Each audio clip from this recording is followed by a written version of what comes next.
Terima kasih teman-teman, para pemimpin pujian penyembahan, pemain musik, tamborin. Tuhan memberkati Bapak Ibu Saudara sekalian. Baik, hari ini kita akan meneruskan tema kita, melihat yang tak terlihat, seri yang ketiga, ya. Dan subtema kita hari ini ialah menyamakan frekuensi. Saya akan mengajak kita membaca sepertiga ayat saja, ya, atau seperempatnya bahkan, dari Injil Matius pasal yang ke-6 ayat yang ke-10 bagian B. Matius pasal yang ke-6 ayat yang ke-10 bagian B. Firman Tuhan berkata demikian: jadilah kehendakmu di bumi seperti di sorga. Mari baca sama-sama dengan suara nyaring, 3, ya. Jadilah kehendakmu di bumi seperti di surga. Nah, saudara-saudara, dalam terjemahan versi mudah dibaca, terjemahan Indonesia versi mudah dibaca, itu berkata demikian, atau diterjemahkan demikian: yang engkau kehendaki terjadi di bumi ini, atau yang engkau kehendaki, berhenti ya, yang engkau kehendaki terjadi di bumi ini sama seperti yang di surga. Terjemahan sederhana Indonesia TSI terjemahkan begini: biarlah apapun yang kau kehendaki terlaksana di dunia ini sama seperti kehendakmu selalu terlaksana di surga. Saya ulangi lagi terjemahannya yang versi mudah dibaca: yang engkau kehendaki terjadi di bumi ini sama seperti yang di surga.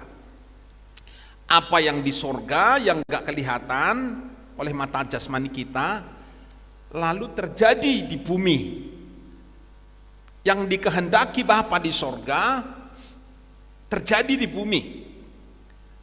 Kemudian terjemahan sederhana Indonesia: biarlah apapun yang kau kehendaki terjadi atau terlaksana di dunia sama seperti kehendakmu selalu terlaksana di surga. Nah, saudara-saudara, apa itu kehendak Tuhan? Kehendak Allah. Kehendak Allah ialah apa yang diinginkan oleh Allah, apa yang dirancang oleh Allah, apa yang ditetapkan, diputuskan oleh Allah, apa yang menjadi ketetapan Tuhan di sorga, rencana Tuhan di sorga, keinginan Tuhan di sorga. Dalam doa itu Yesus mengajar kita, biarlah itu terjadi, terlaksana, menjadi kenyataan di dunia ini. Tema kita berkata yang tidak terlihat boleh terlihat, yang nampak jauh di sana atau yang samar-samar di sana itu menjadi kenyataan di dalam dunia ini. Jadi isi doa itu Bapak Ibu sekalian ialah apa yang dikehendaki Allah, apa yang diinginkan Allah, apa yang ditetapkan atau dirancang oleh Allah di surga, ya, itu menjadi kenyataan. Ya, apa yang dirancang, apa yang ditetapkan, apa yang diputuskan oleh Allah di surga terjadi di dunia ini, di bumi ini. Nah, saudara, ada persoalan tapi seringkali kita berpikir bahwa kehendak Allah itu membatasi keinginan kita. Ya, kita sering berdoa A, B, C, D, E, lalu kita berkata, tapi kehendakmu lah yang jadi. Lalu kita berdoa, kalau Tuhan kehendaki. Jadi kita sering berpikir bahwa kita punya keinginan 10, padahal aslinya Tuhan kehendaknya cuma 1. Jadi yang 9 kita harus mengalah, yang 9 kita harus pasrah, yang 9 kita harus Ya sudahlah, terima apa adanya. Betul ya, konsep kita sering begitu saudara-saudara sekalian.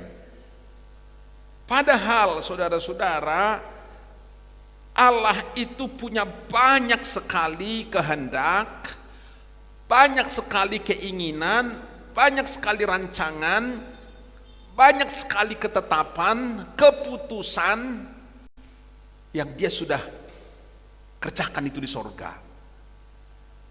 Lalu dalam doa Yesus mengajar, biarlah semua itu yang sudah dirancang, dikehendaki, diinginkan, diprogram, diputuskan menjadi ketetapan, sudah didok di mejanya Allah, itu terjadi, menjadi kenyataan. Paham ya Bapak Ibu ya? Nah, jadi jangan berpikir, wah saya punya keinginan, saya mau ini, mau itu, mau segala macam, tapi kalau Tuhan tidak kehendaki terus piye? Doanya terbalik. Harusnya kita berkata, Tuhan aku tahu kehendakmu banyak, keinginanmu banyak, rancanganmu banyak untuk hidupku, untuk keluargaku, untuk pekerjaanku. Puter antenanya, diputer sana puter kayak dulu gitu, yang nggak ketemu. Yang kedua saudara, radio itu kan walaupun sesama FM, sesama digital, tapi kalau letak gelombangnya nggak bener, ya nggak ketemu. Ya, kalau TV kan memang kita bisa setel otomatis, scan otomatis, ketemu lah muncul semua, ya entah 18 channel apa 20 channel gitu. Tapi kalau radio kan kita masih harus, nah frekuensi FM, kita masih AM, enggak terjadi. Frekuensi Allah itu sudah berpikir, bawah sadar, keyakinan, konsep-konsep, tingkah laku, sikap kita, pola berpikir kita nggak pernah ketemu. Jadi kita mau berdoa setiap hari, bacakan jadilah kehendakmu di bumi seperti di sorga, mau 100 kali sehari, ya nggak terjadi. Tuhan berkata, aku mau nyatakan itu, sudah ada keputusan. Keputusanku kamu kaya, keputusanku kamu sehat, keputusanku kamu berhasil, keputusanku kamu punya kedudukan, jabatan, keputusanku kamu menjadi berkat, keputusanku kamu menjadi pelayan Tuhan yang dipakai Tuhan luar biasa. Tapi kita selalu berkata, laku iki sapa Tuhan, ndak pinter ngomong, aku bodoh nggak makan bangku sekolahan, lah bangku sekolah kok dimakan, sehingga nggak terjadi. Bagaimana supaya tune in, bagaimana supaya frekuensinya sama, bagaimana supaya kehendak Allah di sorga, pengalaman hidup kita pribadi lepas pribadi. Saya mau membagikan 3 hal Bapak Ibu sekalian pada hari ini. Yang pertama, perbaiki pola pikirmu, mindsetmu, perbaiki cara berpikir kita. Amsal 23 ayat 7a berkata, sebab seperti orang membuat perhitungan dalam dirinya sendiri, demikianlah ia. Apapun yang orang perhitungkan di dalam hatinya, dalam pikirannya, ya itulah yang dia dapat. Ya, terjemahan King James Version berkata, karena sebagaimana dia berpikir di dalam hatinya, terjemahan bahasa Inggris yang lain, dalam jiwanya, demikianlah ia. Kemudian terjemahan bahasa Inggris yang satu lagi, Good News, berkata, apa yang dia pikirkan, itulah yang sungguh-sungguh terjadi di dalam dirinya. Itulah yang menjadi dirinya, seperti yang dia pikirkan itu. Mirip-mirip, bahasa Batak juga terjemahnya sama saudara. Ai songon pinikiran di bagasan rohana, songon ido ibana tongon. Saya terjemahkan ya. Sebab seperti yang dipikirkan di dalam hatinya, persis seperti itulah dia. Tongon itu persis. Ya. Songon ido ibana, seperti itulah dia persis. Jadi apa yang kita pikir dalam jiwa kita, dalam hati kita, ya kalau saya ganti selalu itu dalam PBS kita, pikiran bawah sadar kita. Demikianlah kita hasilnya. Mindset kita, pola pikir kita menentukan pencapaian, menentukan kesuksesan kita. Siapa kita sekarang ini itu adalah hasil kita. Ada orang bangga dengan hidupnya yang begitu. Kalau dia susah, dia kaku, dia kaku. Padahal itu seringkali menghalangi sifat kita yang lama. Kita bangga, wah aku lahirnya memang begini, bawaanku begini, kok dirubah-rubah itu bagaimana? Tapi Tuhan berkata berubahlah dalam pola pikirmu, dalam budimu. Dalam Roma 12 ayat 2 berkata, berubahlah dalam mindsetmu. Kalau kita punya pikiran positif, demikianlah kita. Kalau kita punya pikiran negatif, ya demikianlah kita.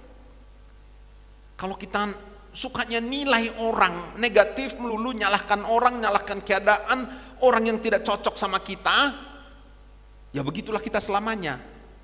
Kita nggak pernah membalik, kenapa bukan kita yang mencocokkan diri dengan orang? Seringkali orang yang kita suruh cocokkan diri dengan kita. Betul ya? Kita harusnya kan paham saya. Loh kok kamu nggak balik? Maka selamanya kita gagal. Orang-orang sukses itu selalu berkata, ini kan yang kelihatan satu, ini kan cuma satu. Sukses saya ini cuma satu ini. Tetapi yang gagal itu ratusan.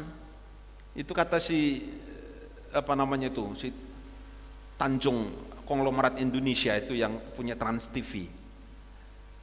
Dia berkata, saudara, kalian lihat keberhasilan saya, itu kan cuma satu. Itu yang menjadi Trans TV, menjadi Trans 7, menjadi Transmart dan segala macam, itu cuma satu. Lah yang ratusan itu gagal. Tapi karena dia berpikir saya pasti sukses, akhirnya sukses. Pola pikir yang baik. Nah, ada orang yang pola pikirnya itu tetap fixed mindset. Sudah begitu ya begitu. Yakin bahwa bakat, kecenderungan, kecerdasan, kemampuan karakter seseorang itu sudah ditetapkan Tuhan dari sejak sononya, dari kandungan, dari lahir, begitulah. Jadi nggak bisa berkembang lagi, nggak bisa dikurangi. Jadi orang itu ya kalau tidak mampu ya sudah tidak mampu, tapi kalau mampu ya memang anugerah Tuhan. Orang selalu berpikir oh tidak mampu dan tidak tahu. Jadi kalau kita berkata wah aku nggak bisa kok, ya pikirannya mandek. Aku nggak tahu. Kalau tanyai tahu nggak? Nggak tahu. Lah kenapa nggak cari tahu, saudara-saudara? Seringkali pikiran kita berhenti, mandek. Orang seperti ini selalu menghindari tantangan baru, cepat menyerah, merasa terancam karena kesuksesan orang lain. Ya, orang Kristen banyak yang gitu. Orang lain sukses dia sedih, orang lain berhasil dia senang. Jadi banyak orang Kristen itu susah melihat orang sukses, senang melihat orang gagal. Kalau orang senang dia susah, kalau orang susah dia senang. Lah orang model begini parah itu ya. Ada nggak di sini begitu? Kalau ada orang senang, dia malah sedih, dia susah. Kok orang itu senang ya? Kok motornya ganti baru ya? Sekarang naik skuter, aku kok masih begini-begini ya? Itu mentalmu. Itu ngaco itu. Tidak bakal berhasil orang seperti ini. Kalau ada orang gagal, lah rasakno kowe, kapokmu kapan? Lah, malah dikapok-kapok ke dirasa-rasa ke. Tapi ada orang Kristen begitu loh saudara. Kalau ada temannya jatuh dia berkata oh, syukur, kumaki. Tapi ada yang berhasil mumpul, alah ya wae. Koneksinya oke. Senang lihat orang susah.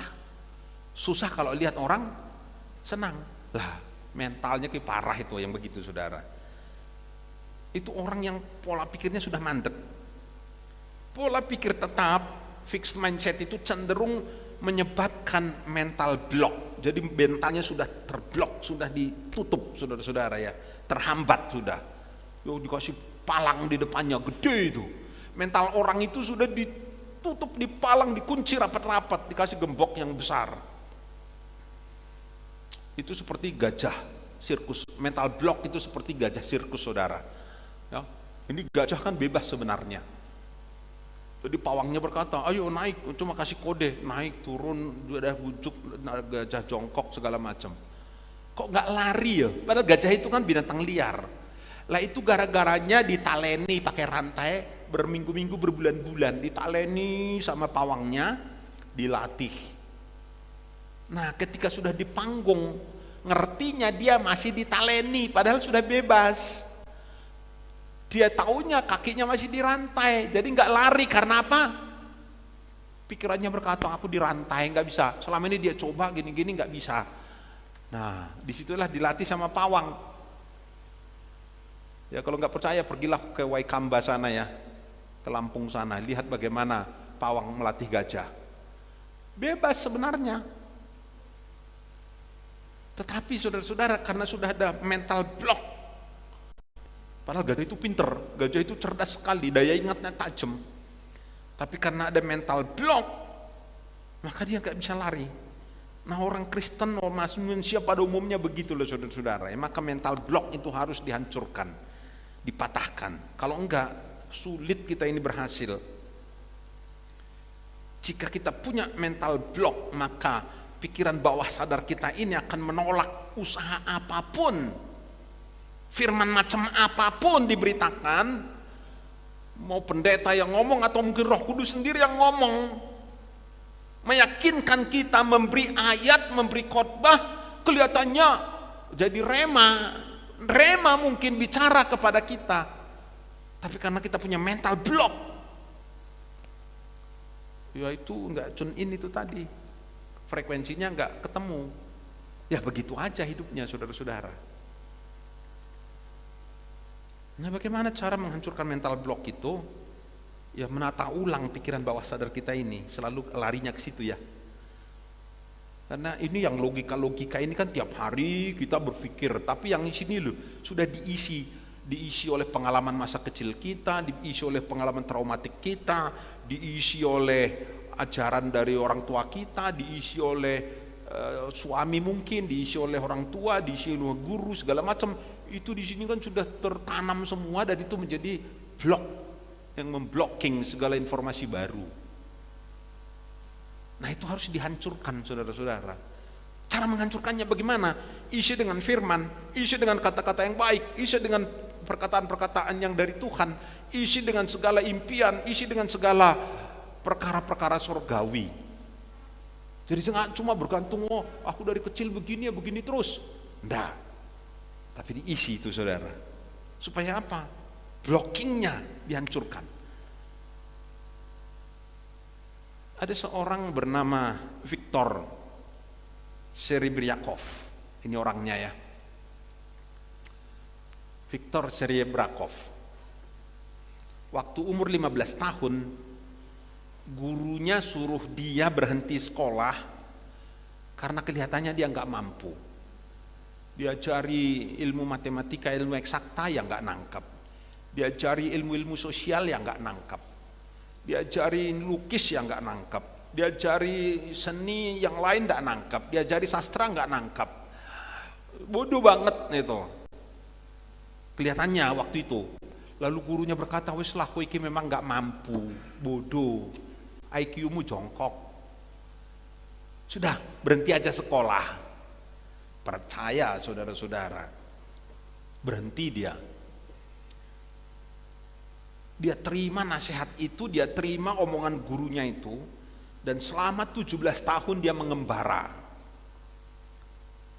Dia lakukan pekerja serabutan. Dia cuma itu kerjaan serabutan 17 tahun.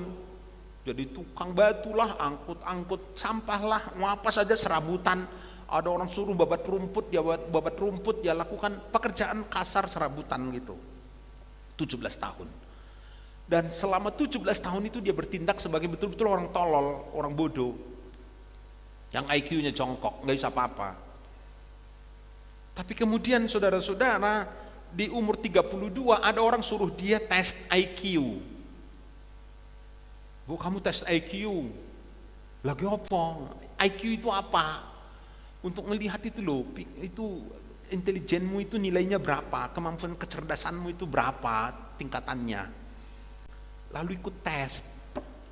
Ternyata saudara, bahasa Jawanya jebule. Jebule berapa saudara tahu nggak? 161. Soekarno berapa? Presiden Soekarno itu 140 toh. Habibie 140 berapa? 100 berapa Habibie, saya lupa itu. Paling jenius di Indonesia Habibie itu. Jenius dunia, bahkan nomor 5 atau nomor 4 di dunia itu jenius itu. Itu cuma berapa? Si Victor ini ternyata dia tes psikologi itu ya 161. Bapak Ibu berapa ya? Borak ngerti ya. Anak-anak kita kan kalau masuk sekolah selalu dites ternyata. Anak-anak kami itu masuk kuliah dulu tes IQ. Waktu SMA atau mau kuliah, waktu kuliah itu. Oh, ada yang 131, ada yang 132. Kira-kira menurut saudara Pak Yairus itu berapa? Jongkok gitu. Saudara-saudara, 161. Psikolognya berkata, "Loh, kamu itu jenius." Lah dulu waktu sekolah kok nggak bisa? Lah gurunya biasa-biasa, kamu nggak tertarik. Gurunya kurang pinter, IQ-nya biasa, paling 120 mungkin 110. Lah kamu dengar gurunya gitu, akhirnya nggak tertarik, ngalamun kemana-mana.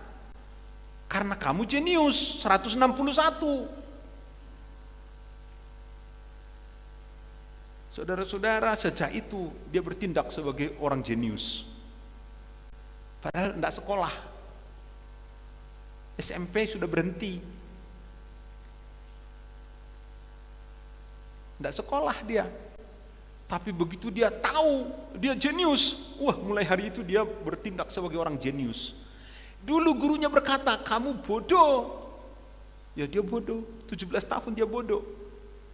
Begitu gurunya berkata, "Ternyata kamu jenius, IQ-mu, intelligent quotient-mu 161, itu cerdas banget." Elon Musk nggak tahu berapa itu, Bill Gates berapa? Coba saudara nanti pulang cari tahu IQ-nya Elon Musk berapa, Bill Gates berapa, Steve Jobs berapa. Itu orang-orang hebat juga. Lah ini saudara, begitu dia berubah pikirannya, mental blockingnya dihancurkan, sudah tune in sama surgawi.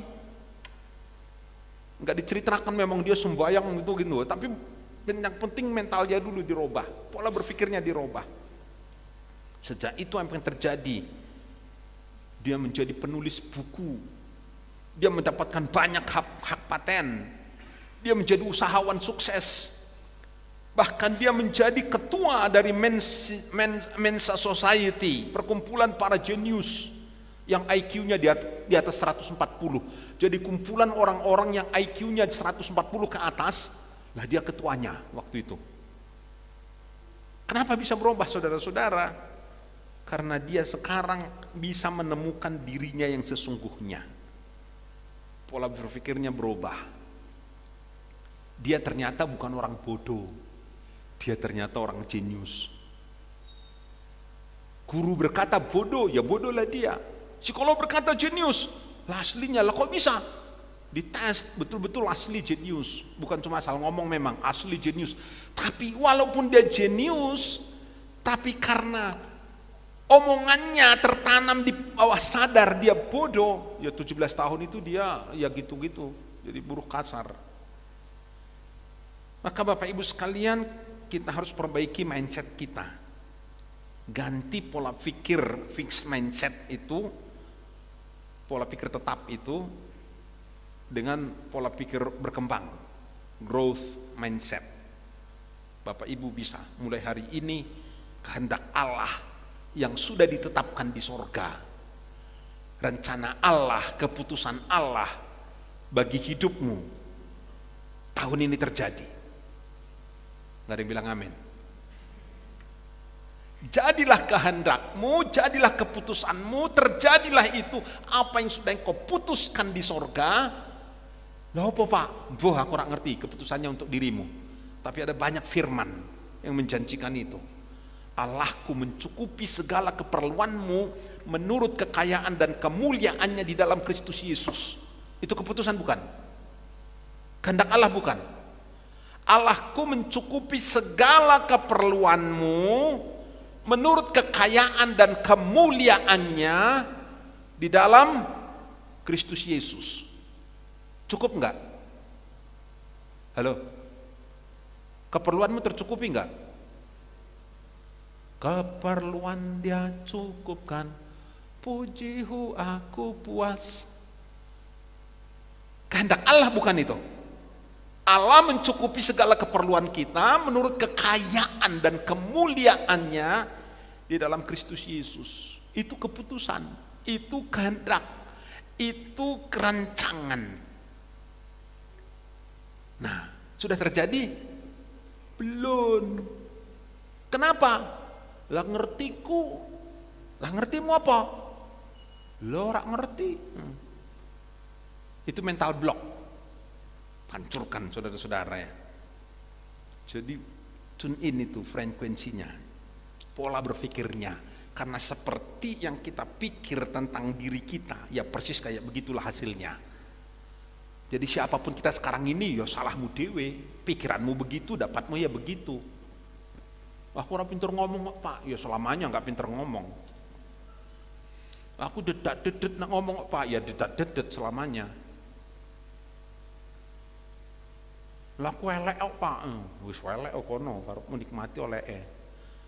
Lah kok memang ngene apa aku ngamukan Pak, aku ora trimonan nah ono apa-apa tak urus kok. Memangnya aku cowok apa, cowok apaan? Lah bangga yang begitu-begitu. Si buruk-buruk kita tahu kita ini ada banyak hal yang buruk ya, banyak yang hal cara berpikir kita banyak yang jelek. Lah kok kita pertahankan? Loh ora iso berubah, memang bawaanku begini, dari sononya sudah begini, ya salah bapakku, salah ibuku, kenapa aku dilahirkan begini? Lah malah nyalah-nyalahkan orang. Hancurkan mental block ini. Nah itu yang pertama. Yang kedua, bagaimana supaya kehendak Allah terjadi, supaya tune in itu gelombang kita dengan gelombang Allah nyambung, ya frekuensi Allah dengan frekuensi kita ketemu. Yang kedua, perbaiki perkataanmu. Tadi perbaiki cara berpikirmu, pola pikirmu, mindsetmu. Yang kedua, perbaiki ini dulu, omongan ini dulu. Seringkali omongan kita itu parah itu.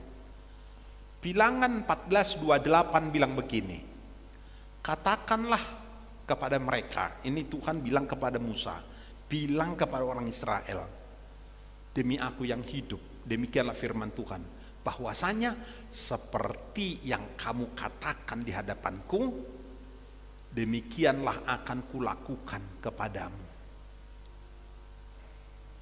Latar belakang ayat ini saudara tahu kan? Ada 12 pengintai disuruh Musa. Ayo, itu mereka sudah setengah jalan itu dari Mesir, sudah hampir sampai. Enggak setengah jalan sebenarnya itu. Pokoknya sudah hampir sampai daerah Beersheba. Itu jalur paling dekat. Itu cuma butuh waktu sebenarnya kalau normal itu 11 hari. Tapi karena mereka lama di Sinai 2 tahun, ya agak lumayan. Tapi sebenarnya perjalanannya 3 tahun sudah cukup. Tapi gara-gara pola berpikirnya, cara perkataannya, akhirnya saudara menjadi 40 tahun. Lah Musa suruh waktu itu, coba intai di sana, 12 orang dari tiap suku. Lalu yang 10 waktu pulang 10 berkata, kita tidak bisa maju menyerang bangsa itu karena mereka lebih kuat daripada kita. Negeri yang kami intai itu memang bagus, tapi mereka makan penduduknya. Loh, kok makan penduduknya bagaimana? Kami lihat di sana ada orang-orang raksasa, orang enak, orang raksasa. Dan kami lihat diri kami seperti belalang. Nah, ngomong saudara-saudara, rakyat terpesona.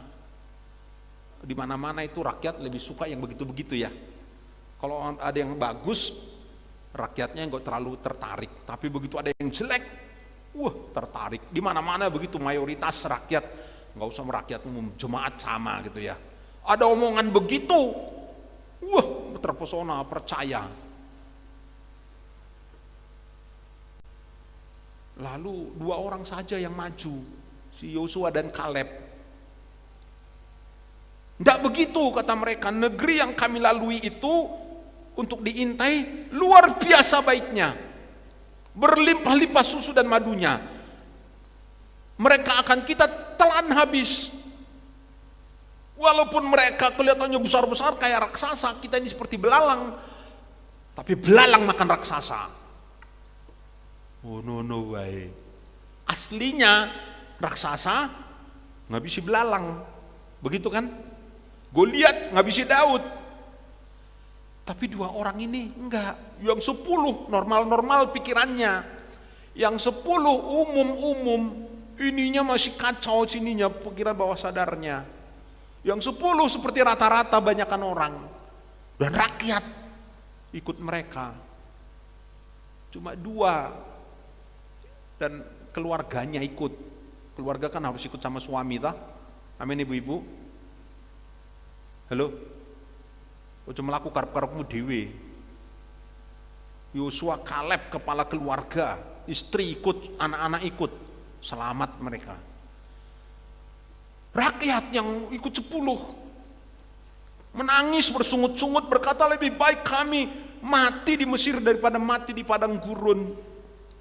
Jadi yang 10 keluarganya plus rakyat yang percaya kepada mereka, mereka teriak-teriak kepada hamba Tuhan, kepada Musa dan Harun, berkata, lebih baik kami tidak berangkat dari Mesir, ngapain mati di padang gurun, tidak ada kuburan, mati di Mesir kan lebih baik. Kacau balau, itu rakyat kacau balau, gak karu-karuan di padang gurun Syur itu ya, padang gurun Sin ya. Tuhan ngamuk saudara-saudara. Terus muncul ayat itu tadi, katakanlah kepada mereka, seperti yang kamu katakan di hadapanku, demikianlah akan kulakukan kepadamu. Yang 10 keluarganya dan rakyat yang percaya kepada mereka, yang condong kepada mereka, punah di padang gurun. Habis, nggak ada yang satu pun yang lolos dari padang gurun. Mati semua di padang gurun, saudara.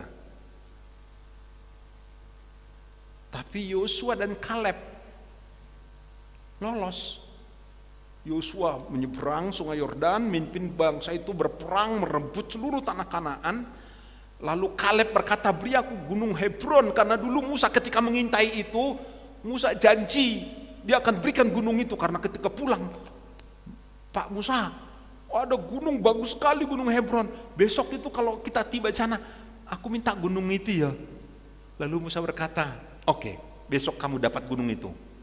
Benar saudara, ketika sudah dibagi, lalu Kaleb bilang sama Yosua, ingat enggak dulu Musa ngomong? Ingat, aku minta gunung itu. Ingat, ya sudah sana, rebut gunung itu milikmu. Wah, si Kaleb, siapa di antara saudara-saudara anak-anak muda yang berani maju lawan orang-orang raksasa di situ? Tak pek mantu. Otniel maju. Otniel bukan Iwan. Otniel asli yang pertama, maju, taklukkan, menang, jadilah miliknya Kaleb. Nah saudara-saudara, Tuhan berkata seperti yang kamu katakan. Rakyat banyak bersama 10 pengintai berkata, lebih baik mati di padang gurun, lebih baik mati di Mesir daripada padang gurun.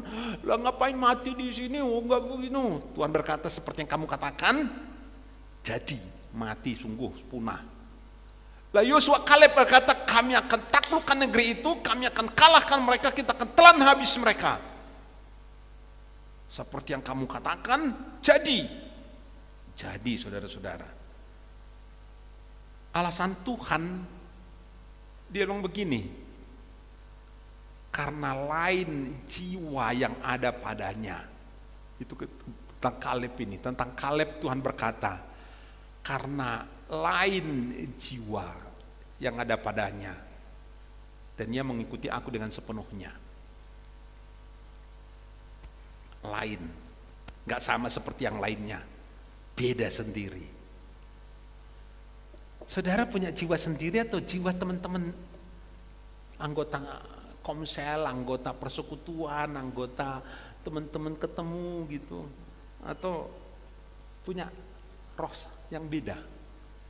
Bukan roh pemberontak, roh yang enggak, tapi kualitas roh, jiwa yang berbeda. Yang ditunjukkan Kaleb itu, saudara-saudara. Tuhan berkata, karena lain jiwa yang ada padanya. Bapak Ibu, jangan berkata-kata seperti 10 pengintai. Jangan berkata-kata seperti rakyat banyak yang bengak-bengok itu. Tapi berkata-katalah seperti Yosua, seperti Kaleb. Wangel, susah, repot, kacau, segala macam. Apa ngajak yang ini, ngomel. Tapi Yosua, Kaleb menang. Taklukkan, duduki. Pasti menjadi kenyataan. Menang. Miliki jiwa yang berbeda dari orang lain, Bapak Ibu sekalian. Frekuensi perkataan kita harus tune in dengan frekuensinya Allah. Jiwa yang berbeda. Ingat saudara-saudara, seperti yang kita katakan di hadapan Tuhan, demikianlah akan dilakukan Tuhan. What you say, what you get. Apa yang kamu katakan, itulah yang kamu dapatkan. Aku loro. Aku susah, hatiku susah. Aku kere, balung kere. Aku gagal terus, ya gagal terus. Aku memang begini, ya begitulah terus. Rombak sekarang, dirubah sekarang. Aku sukses, aku sehat, aku kaya, aku berhasil. Amin. Oh, elek-elek gini orang Klaten, tapi aku orang kaya gitu.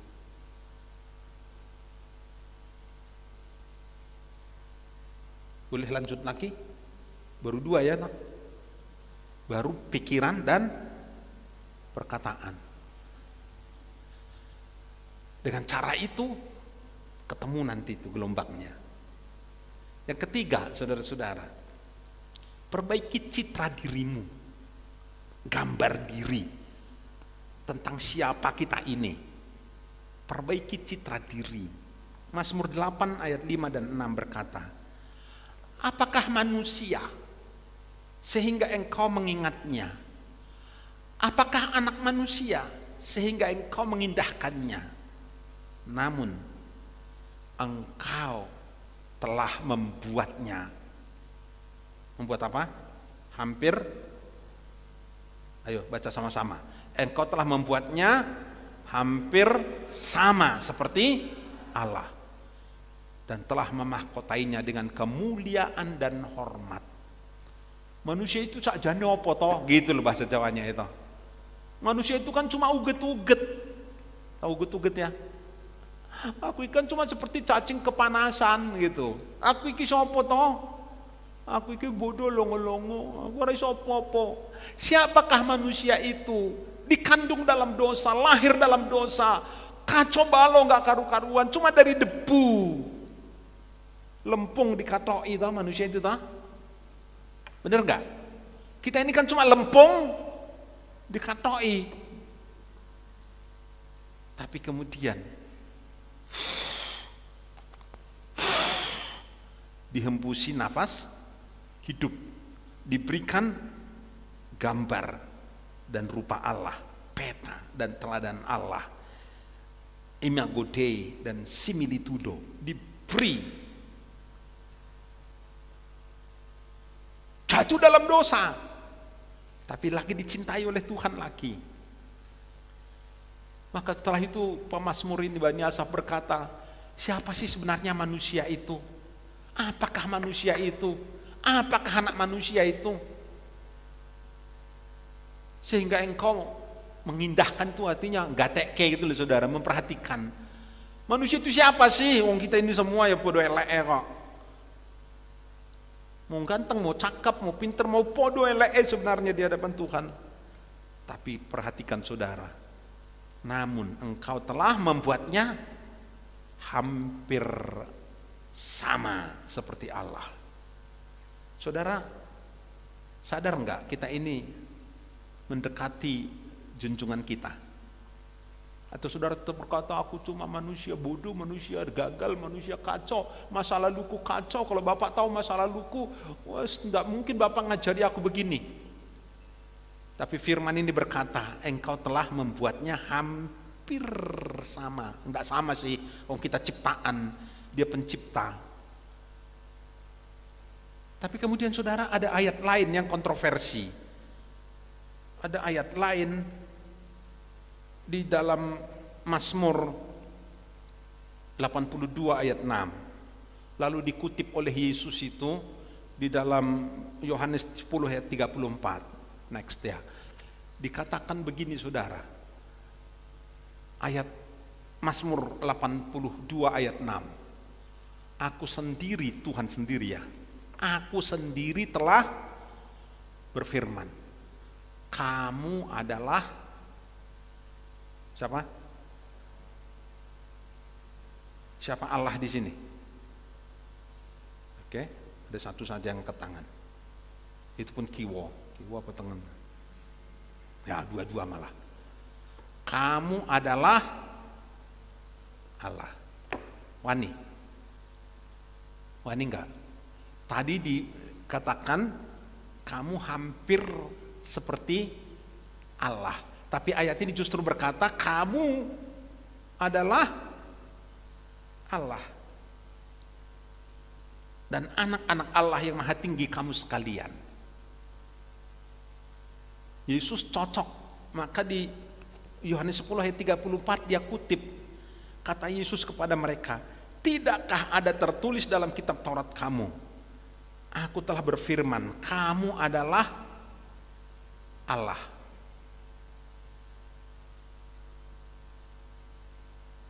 Wah, orang-orang yang sangat apa tuh, yang ketat itu berkata, apa ajaran sesat itu paganisme itu Injil kemakmuran itu New Age itu apa itu tafsirannya nggak begitu, tafsirannya ngawur itu. Wong itu kan gini macam-macam saudara-saudara.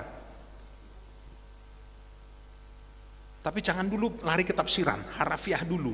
Baca ayatnya apa adanya. Di pertama tadi dikatakan Tuhan telah membuat kita hampir sama seperti Allah. Bahkan di sini dikatakan kamu adalah Allah. Dia Yahweh, dia Adonai, dia Elohim, dia pencipta maha besar, the Holy One, dia sendirian di sana. Tapi dikatakan kita ini anak-anaknya ini, umatnya ini Allah kecil-kecil, bukan Allah yang maha besar, tapi Allah kecil-kecil. Tapi kan lumayan toh. Allah maha besar ngangkat kita menjadi Allah kecil-kecil. Dalam hal apa saudara-saudara kita hampir seperti Allah? Dalam hal apa kita bahkan disebut sebagai Allah kecil itu tadi? Terutama dalam hal creation, dalam apa kreativitas. Tadi saya sudah berkata kita diciptakan menurut gambar dan rupa Allah. Ada orang membatasi, kita seperti gambar rupa Allah cuma dalam hal apa? Dalam hubungan sosial, dalam kekudusan. Lalu berhenti di situ. Allah itu kan pribadi, tiga pribadi, tapi hubungannya harmonis banget. Perikoresis masih ingat dulu ya. Jadi kita harus meniru Allah kita, persekutuannya bagus dengan keluarga, suami istri bagus, dengan masyarakat bagus. Ada perikoresis. Terus Allah itu kan kudus, nah kita kudus. Udah itu aja. Tapi saudara-saudara sekalian, dalam hal kreativitas sebenarnya Allah memberi kita kemampuan yang dikatakan tanda petik tadi hampir sama seperti Allah, sehingga kita disebut ya kamu juga kayak Allah. Itu apa? Mencipta. Allah itu mencipta dari yang tidak ada menjadi ada, creatio ex nihilo.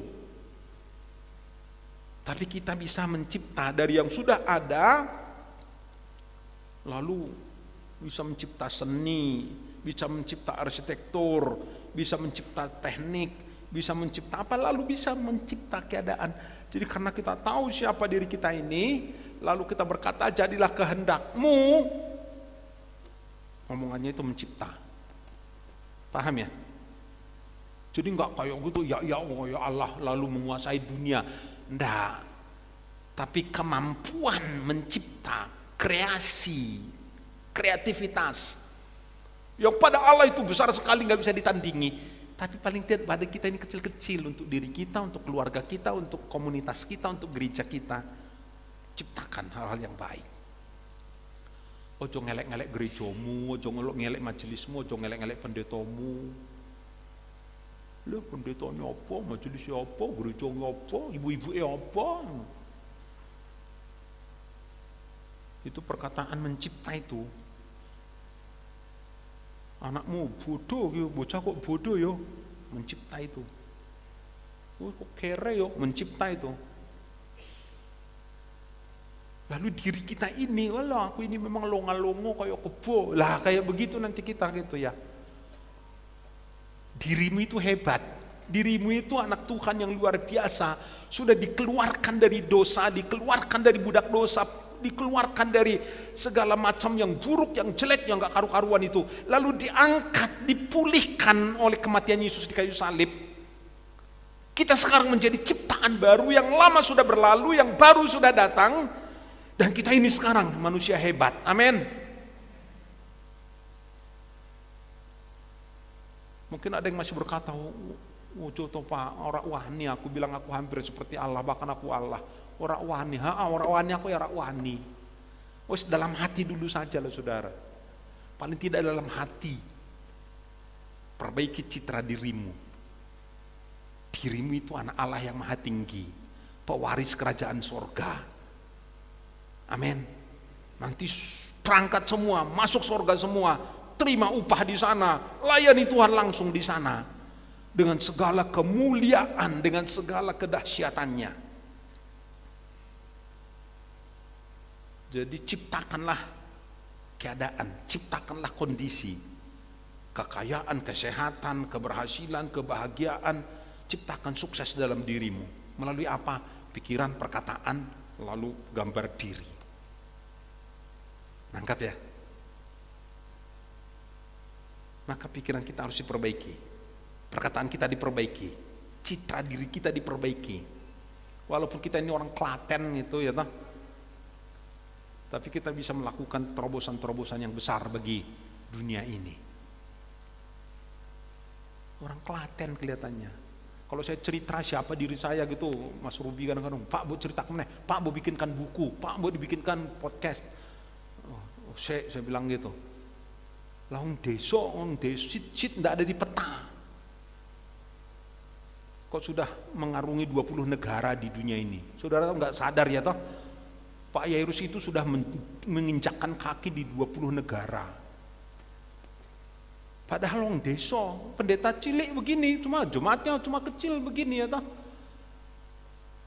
Tapi sudah menginjakkan kaki. Sudah makan, sudah minum airnya daerah situ. Walaupun kadang-kadang cuma bagian pinggiran, tapi kan negara itu ya toh. Nah, 20 negara. Orang Klaten, orang Amborgang gitu. Tapi kenapa? Perbaiki itu pikiran, perbaiki perkataan, perbaiki citra diri. Saya mau memberikan tips terakhir sebelum kita berdoa, tapi tipsnya agak panjang. Jadi jangan cepat-cepat tutup Alkitab atau HP saudara ya. Ada tips begini, saat berdoa jangan meminta. Piye toh Pak? Doa itu kan minta toh Pak. Betul ya? Doa kan berarti mohon Tuhan, aku minta Tuhan. Tapi mulai sekarang saat berdoa jangan meminta. Sebab kalau kita meminta, itu berarti frekuensi kita dengan Tuhan itu jadi tidak sama. Bahkan, ya bukankah arti doa itu meminta toh Pak? Bukankah karena kita nggak punya maka kita berdoa? Lah kok Bapak suruh? Seolah-olah kita sudah punya itu ya. Jangan berdoa, jangan minta, itu piye tuh ya. Ingat saudara-saudara, frekuensi harus tune in. FM dengan FM, AM dengan AM, digital dengan digital, analog dengan analog. Karena Tuhan punya, Dia kasih besar kehendaknya, rencananya, keputusannya itu hasilnya besar. Lalu Dia pingin mencelok, berkat itu pingin mencelok. Kalau kita minta itu kan berarti kita dalam posisi nol toh. Nah ingat dulu hukum law of attraction itu selalu pikiran bawah sadar kita itu menarik apa yang sejenis dengan kita. Jadi kalau kita cuma nol, begitu kita siapkan nol, artinya nggak ada iman, nggak ada percaya, nggak ada perkataan, nggak ada mental, nggak ada segala macam. Lalu kita berkata, aku kosong, aku sehat, aku sakit, aku miskin, aku bodoh, aku nggak punya apa-apa, nol. Maka yang dia tarik adalah nol, nah. Kita punya nol kecil, lalu kita berdoa memohon Tuhan kasih, dapatnya yang ditarik itu nol besar. Jadi logikanya itu nol kita harusnya nol kecil ya, plus nol besar dari Tuhan, dapatnya ya nol. Harusnya itu nolnya saya gambar yang lebih besar ya, kecil, sedang, lalu jadi besar. Jika frekuensi kita di titik nol, tidak punya apa-apa sama sekali, maka yang akan ditangkap, yang diundang, yang diserap ya kosong, nol, gak dapat apa-apa. Jadi kalau begini doa kita hampir selamanya tidak akan memiliki apa-apa, tidak dapatkan yang kita minta. Selamanya begitu saudara-saudara. Maka berdoa jangan meminta, tapi baliklah situasinya. Contoh, doa kesembuhan begini, kalau mau sembuh, yang sembuh itu jangan, oh Tuhan sembuhkanlah saya, napa aku loro. Ora mari-mari. Terus doanya gimana Pak? Jangan berdoa ya Tuhan mohon sembuhkan saya. Karena kita itu berarti aku kosong Tuhan, aku sakit, aku kosong, nol. Tapi doanya, Tuhan terima kasih untuk kesembuhan yang kau anugerahkan kepadaku. Setiap anggota tubuhku bekerja sedemikian hebatnya, baiknya. Ya toh? Aku enggak kena penyakit B11, B12. Masih ingat B12? Masih ingat enggak? Mulai belawur, belereng, ini apa namanya itu? Momel, merulu gitu ya toh, boyoan, masih ingat itu ya penyakit B12. Tapi katakan, aku sehat, terima kasih untuk kesembuhan, terima kasih kesehatan yang kau beri. Itu kan berarti kita punya. No ini datang yang lebih besar. Kita dalam posisi tidak nol, tapi ada, katakan nilainya mungkin 1 atau 2, tapi kita berkata, kita berpikir, kita mentalnya itu, kita ini sehat. Kalau kita berkata sembuhkan aku, konsentrasinya ke sakitnya itu nol itu. Tapi kalau kita berkata aku sehat, badanku kuat, tubuhku bergerak dengan baik, hatiku gembira, jiwaku kuat, aku bersyukur untuk kesembuhan yang Tuhan sudah beri, kesehatan yang Tuhan beri. Lah datang itu, datang. Itu contoh untuk yang loro-loronan, yang sakit-sakitan, yang bolak-balik, waduh encok itu, aduh, orang tua, ini lorong. Nah. Jadi katakan terima kasih Tuhan. Kita sediakan, entah 1, lalu datang banyak. 1 tambah 1 jadi 2 kan?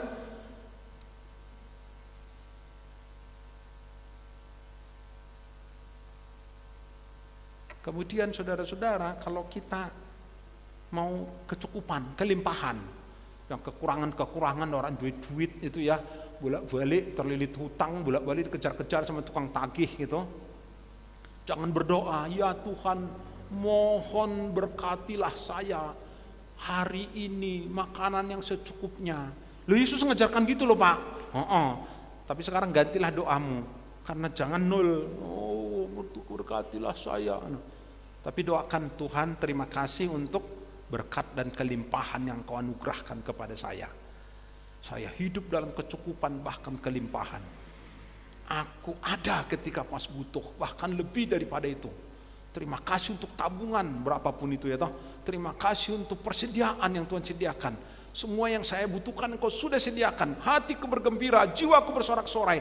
Aku bersyukur karena aku tidak pernah kekurangan, tidak meminjam, tidak berhutang, tidak meminta-minta. Aku berterima kasih kepadamu Tuhan. Nah, datang. Amin. Dah ya. Jadilah kehendak Allah, rencana Allah di dalam hidupmu hari ini, minggu ini, bulan ini. Ini tinggal berapa hari? Bulan depan, di sepanjang tahun 2023. Amin. Nantikan kehendak Allah dicurahkan.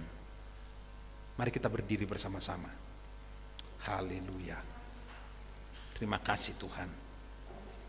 Terima kasih Tuhan. Haleluya. Haleluya. Haleluya. Mari datang kepada Tuhan. Apapun yang kau perlukan, apapun yang kamu butuhkan, apapun yang kau dambakan, mari datang kepada Dia dan berkata, terima kasih Engkau membuat aku sehat, terima kasih Engkau membuat aku kaya, terima kasih Engkau membuat aku berhasil, terima kasih Tuhan Engkau membuat aku bahagia, terima kasih Engkau pakai hidupku untuk pelayanan. Sekalipun sekarang mungkin keadaannya belum seperti itu, tapi mari sediakan gelombang yang sama, frekuensi yang sama dengan Tuhan, supaya hidupmu diperbaharui, hidupmu diubahkan, hidupmu menjadi baru. Haleluya, haleluya. Mari datang kepada Tuhan. Mari angkat tangan di hadapannya saudara-saudara. Haleluya, haleluya. Terpuji Tuhan. Terima kasih Tuhan, terima kasih. Angkatlah tanganmu, pandanglah Tuhan dan berkata, Tuhan, apa yang kau rancang, apa yang kau kehendaki, apa yang menjadi keputusanmu di sorga, apa yang menjadi keinginanmu terjadi dalam hidupku, aku sambut hari ini, aku terima hari ini. Terjadilah dalam hidupku, terjadilah dalam keluargaku, dalam tubuhku, dalam keadaanku, dalam keuanganku, terjadilah dalam kehidupanku sehari-hari, di dalam nama Tuhan Yesus Kristus. Aku bahagia, aku bersyukur karena hidupku diubah oleh Tuhan, diperbaharui oleh firman-Mu, diperbaharui oleh Roh-Mu. Mulai hari ini aku diperbaharui oleh Tuhan. Terima kasih Tuhan, terima kasih. Mari angkat umat-Mu, angkat hati kami, angkat pikiran kami, angkat seluruh hidup kami, menjadi orang yang benar-benar menyambut rencana Tuhan, menyambut keinginan Tuhan, kehendak Tuhan. Dan itu terjadi dalam hidup kami, dalam kenyataan kami, dalam keluarga kami, pada anak-anak kami. Semuanya terjadi supaya Engkau ditinggikan, dimuliakan, Engkau diagungkan. Terima kasih Tuhan. Meteraikanlah firman-Mu di hati kami dan didik kami, ajar kami, tuntun kami untuk boleh terus praktek firman Tuhan. Dan kami akan melihat apa yang selama ini tidak terlihat, yang tidak terlihat itu menjadi kenyataan dalam hidup kami. Terima kasih Tuhan, terpujilah nama-Mu di dalam Yesus Kristus. Haleluya. Setiap kita yang percaya berkata, amin. Puji Tuhan, silakan duduk kembali.